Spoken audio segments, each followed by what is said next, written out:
Not a student of 12th class.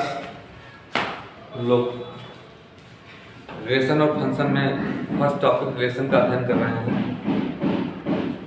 Relation में हम आपको बता चुके हैं रिलेशन क्या है। If A and B are two non equity set,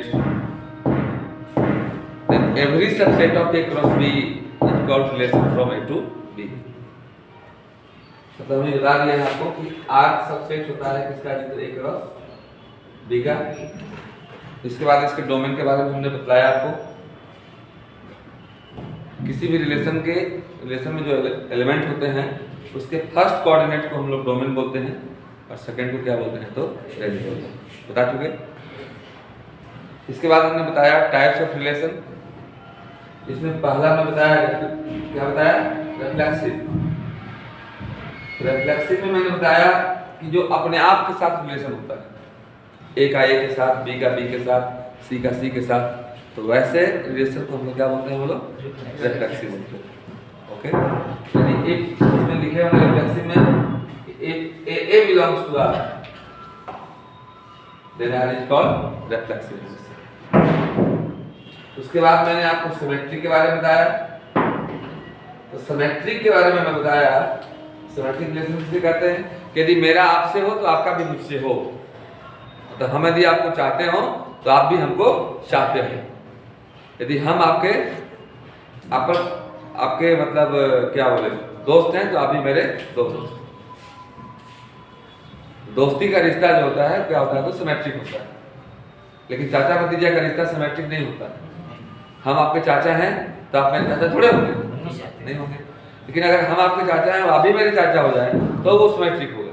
चाचा भतीजा का रिश्ता सिमेट्रिक नहीं होता है। हाँ, भाई भाई का रिश्ता सिमेट्रिक होता है। हम यदि आपके भैया हैं तो आप भी मेरे भाई हैं, नहीं है कि आप मेरे दूसरे हो जाएंगे, तो नहीं है। तो भाई का रिश्ता क्या होता है, सिमेट्रिक होता है। बाप बेटा का रिश्ता सिमेट्रिक होगा कि नहीं होगा? नहीं होगा। क्यों नहीं होगा?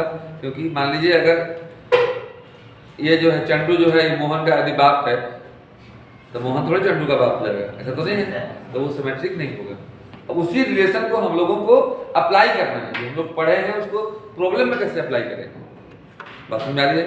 तो प्रॉब्लम में कैसे अप्लाई करेंगे, इसी के लिए हमें क्वेश्चन यहाँ पर लिख दिए हैं, बता रहे हैं, लेकिन थोड़ा सा रिविजन कर रहे हैं आपको। तो सिमेट्रिक में बताया हमने कि यदि A B belongs to R हो, मतलब ए से बी में यदि रिलेशन हो, ए का बी के साथ जो संबंध है अगर वही संबंध बी का ए के साथ हो, आपको तकलीफ हो रही है क्या? And B A belongs to B R हो, then R is called symmetric. इसके बाद मैंने ट्रांजिटिव बताया था। ट्रांजिटिव रिलेशन क्या होता है, यदि आप मेरे हैं, यदि मेरा संबंध आपसे है और आपका संबंध किसी दूसरे से है, तो मेरा भी संबंध अगर उससे हो जाए तो इसको बोलते हैं हम लोग क्या जी, तो ट्रांजिटिव रिलेशन। यानी कि एक A B belongs to R and B C belongs to R, तो यदि ए का रिलेशन बी से हो और बी का रिलेशन सी से हो जाए, हम तो आपसे रिलेशन किए थे लेकिन आप किसी दूसरे से कर लिए, तो अगर मेरा भी उनसे हो जाए तो then this type of relation is called transitive relation। Okay, then अगर ए का रिलेशन भी सी से हो जाए तो हम लोग इसको ट्रांजिटिव बोलते हैं। ओके, अब आइए इसी रिलेशन पर हम एक ऐसा प्रॉब्लम बताने जा रहे हैं जिससे आपका कॉन्सेप्ट क्लियर होगा। ओके, एक मैं बता रहा हूं, एक किसी टाइप का प्रॉब्लम मैं आपको दूंगा और उसको कुछ समझा दूंगा, बना के आपको लाना। ओके, देखिएगा, क्वेश्चन कर रहा है कि A B the set of all lines in a plane. किसी प्लेन में सभी लाइन के सेट को हम लोग क्या मान लिए, तो ए मान लिए। Okay, and R be a relation. अब आर एक ऐसा संबंध है जैसे इतने बच्चे बैठे हुए हैं, ठीक, इसमें हम बोले दोस्ती का रिलेशन। तो जो जो दोस्त होंगे वो रिलेशन में आ जाएंगे। ऐसा तो नहीं कि सभी लड़का लड़की का आपस में दोस्ती है। किसी को देख के खुशी आती है, किसी को देख के जलन भी आता है, तो दोस्ती तो नहीं हो गई कोई। तो जो जो दोस्त होंगे वो सेट में आ जाएंगे। कह रहा है कि आर बी रिलेशन कैसा रिलेशन है, तो ऐसा डिफाइन किया गया है। आर में दो लाइन ऐसे होंगे, L1 एक लाइन है, L2 दूसरा लाइन है। L1 परपेंडिकुलर होगा किसके पर जी, तो L2 पर। तो दिखाना है कि दिखाइए क्या रिलेशन सिमेट्रिक तो होगा but neither reflexive not transitive. मैंने सिमेट्रिक का गुण इसमें है। सिमेट्रिक मतलब कि यदि हम आप पर परपेंडिकुलर है क्या जी, तो आप भी हम पर परपेंडिकुलर होइएगा, लेकिन ना ये रिफ्लेक्सिव होगा और ना ही क्या ये तो ट्रांजिटिव होगा। ओके, आइए इसको हम सॉल्व करते हैं। करें तो पहला हम कर देते हैं रिफ्लेक्सिविटी से शुरू करते हैं, ठीक है।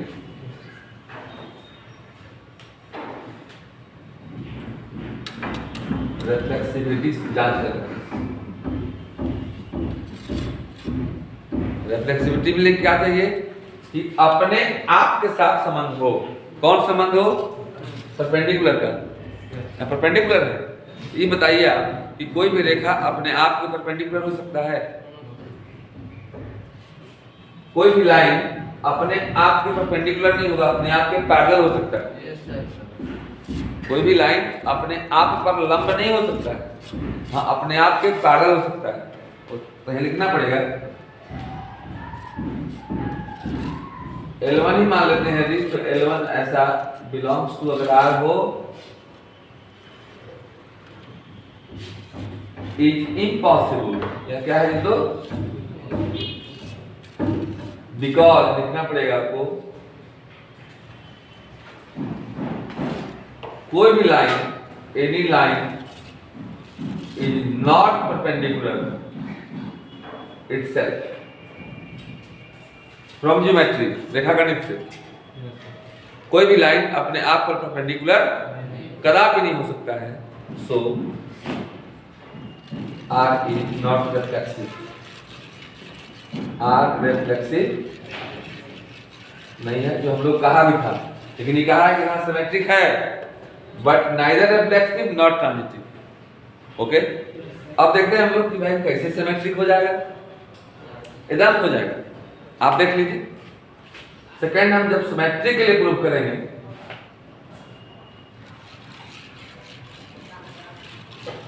आप देख लीजिए दो लाइन है, मान लीजिए ये L1, अब ये अगर L1 परपेंडिकुलर है L2 पर, तो L2 भी तो परपेंडिकुलर है L1 पर। अगर L1 का एंगल L2 के साथ 90 डिग्री का है, तो L2 का L1 के साथ ज्यादा थोड़े हो जाएगा, वो भी तो 90 डिग्री ही होगा। यानी परपेंडिकुलर का कंडीशन जो है वो सिमेट्रिक होता है। यदि एक लाइन उस पर परपेंडिकुलर है तो वो भी क्या होगा, तो परपेंडिकुलर होगा, नहीं होगा। यानी कि if L1 is perpendicular to L2, then from geometry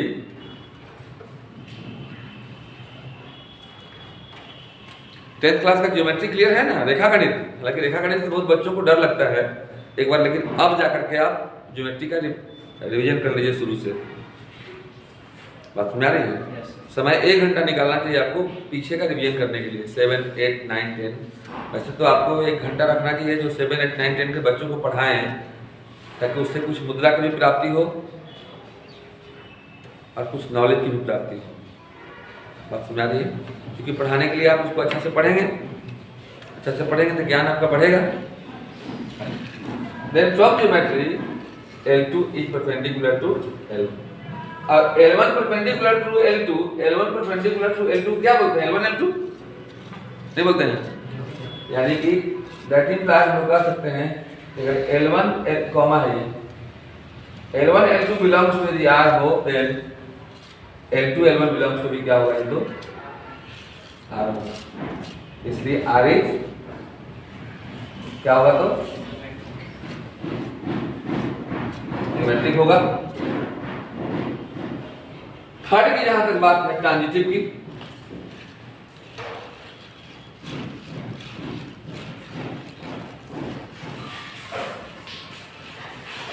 transitive में क्या कहता है जरा गौर से देखेंगे आप। 3 लाइन है, कह रहा है कि L1 जो है यदि L2 पर परपेंडिकुलर हो, क्या बोलता है, गौर सुनिएगा, हम बता चुके हैं।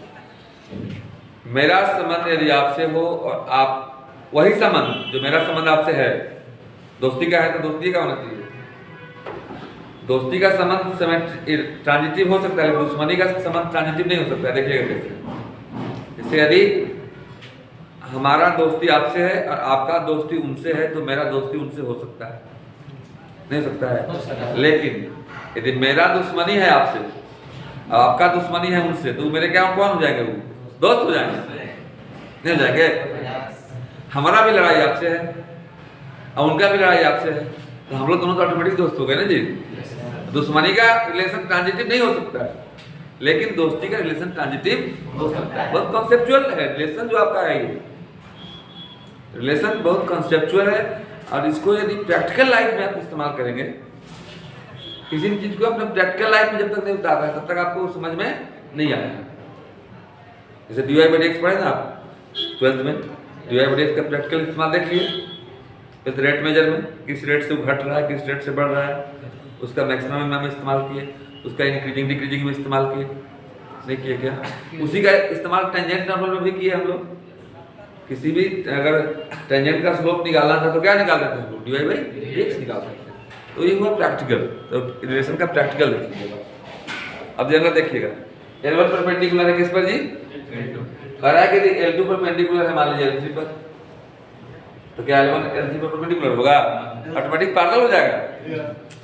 ये इस पे लंब है और ये अगर इस पे लंब है, ये दोनों लंब होगा कभी? इंट्रांजिटिव तो नहीं हुआ। ये हुआ क्या? यानी कि if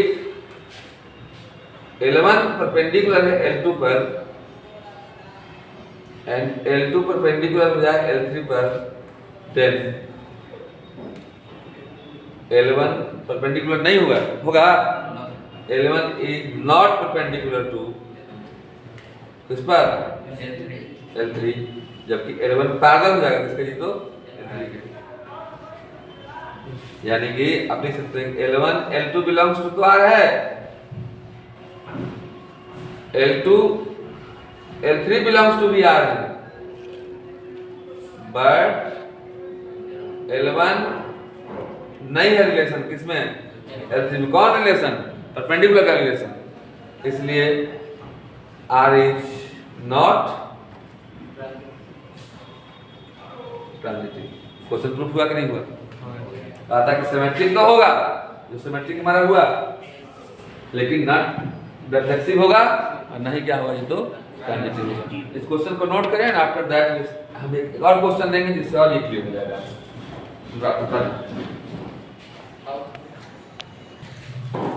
नाउ नेक्स्ट प्रॉब्लम, एक तो मैंने बताया आपको, लेकिन चूंकि आपको हम मैथ बनाने सिखला रहे हैं, साइकिल चलाने सिखला रहे हैं, तो जब तक आपको चलाते हुए हम ना देख लें तब तक हमको संतुष्टि नहीं होगी कि आप सीखे साइकिल। तो उसके लिए हम एक क्वेश्चन दे रहे हैं। क्वेश्चन है कि एक सेम क्वेश्चन है, थोड़ा सा इसमें हालत घटा हुआ है। If A be the set of all lines in a xy plane, कोई दिक्कत नहीं, xy प्लेन में खाली प्लेन भी बोलेगा तो सेम तरह का क्वेश्चन बनेगा।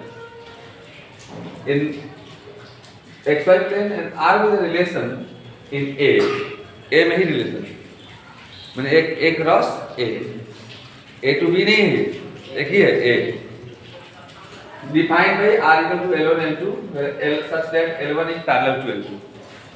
उसमें परपेंडिकुलर था, इसमें क्या है? तो पैरेलल है। अब उसमें क्वेश्चन का so that R is equivalence relation. अब इक्विवेलेंस किसे कहते हैं तो मैं बता दिया हूं उसके पीछे वाले वीडियो में आपको। जो रिलेशन रिफ्लेक्सिव भी हो, सिमेट्रिक भी हो, ट्रांजिटिव भी हो, उसी को हम लोग क्या बोलते हैं जी? तो इक्विवेलेंस है। तो इक्विवेलेंस दिखाना है मतलब कि आपको तीनों रिलेशन दिखाना पड़ेगा। हम हिंट दे देते हैं आपको, इसको बना करके कमेंट बॉक्स में जरूर आप अपने नाम के साथ लिखेंगे।